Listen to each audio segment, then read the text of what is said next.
Hello, everybody. We're back today with one more case with World of Glocalities. Today, we're going to look at a fictional case for amnesty and a campaign in Brazil. So we're looking into a relevant target audience and how amnesty can potentially resonate with this group and take them on board. So we're going to plan a custom journey. So both in the target group and in the reference group, we have to select Brazil. Then we go back to the target group. And we're going to target people today who worry about human rights, which is at the core of Amnesty's work, and who would volunteer in support of the issues they worry about. Then we'll click on Start Journey. We can give our journey a name if we wish, in this case, Amnesty Brazil Target Group. Submit, and then the tool is calculating the journey. We're almost there. So the objective is first to get to know these people a little bit. So a good way to do so is by looking at the trends, which are their core values. And looking at the trends, we see that this group is very open-minded. They embrace different cultures. They're also sensitive for art. And another important thing is they are interested in politics, which is a potential agent of change. On the other hand, we see they score relatively low on aspects relating to tradition and family patriarchal relations. And they are also not as pessimistic as average. Now let's have a look at their lifestyle. For this, we can look at the brands they find appealing, they actually use. So we see brands, well-established brands such as power brand Nike, but interestingly also Visa and MasterCard.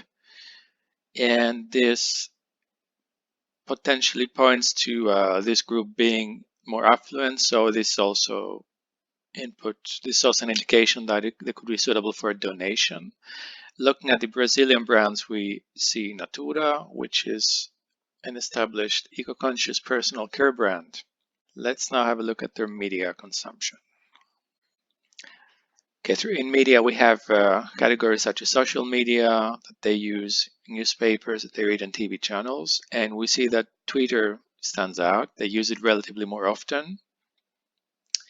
So here we see the distinguishing items, but there is much more to that. We have a comprehensive list of media, newspapers, and TV stations. So by clicking on the icon on the bottom right, you gain access to the detailed data. So as we saw earlier, Twitter scores relatively high, which is reflected here. Let's have a look at newspapers you like to read. Again, the distinguishing newspaper is here, but there is much more to it. You can also rank them based on the absolute popularity. And the same goes for TV channels. So now we know a bit more about this group, but how can Amnesty actually approach them to resonate with them? To find out, a good way is to look at persuasion tactics. And here we see that implementation, intention, and disrupt and reframe are relatively appealing among this group. So showing them with a clear plan how they can make a difference towards the human rights campaign, is an effective persuasion strategy.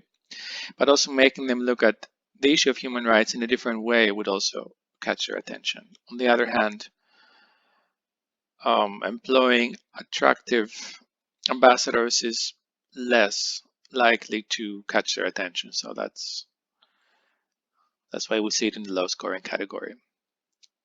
So to sum up, today we've taken a look at the Brazilian target group, which worries about human rights and would be willing to volunteer for that issue. Of course, there are much